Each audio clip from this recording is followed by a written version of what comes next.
मी आनंद दिघेंचं मी तुम्हाला उदाहरण सांगू शकतो की मी 1987-88 या सुमारास आनंद दिघेंच्या त्यांची जी मठी आहे ठाण्यामधली तिथे शेकडोच्या संख्येने आलेले लोक बघायचो. तर ते बघितल्यानंतर लक्षात आलं, मला क्युरिओसिटी म्हणून मी विचारायला गेलो की तुम्ही कुठले आहात आणि तुम्ही का आलेले आहात.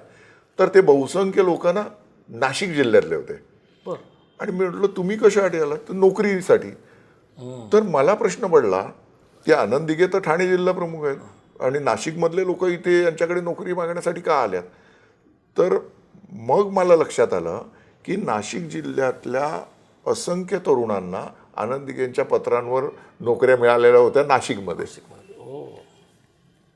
आणि त्यामुळे त्यांच्याकडे येणाऱ्या लोकांचा राबता वाढलेला होता.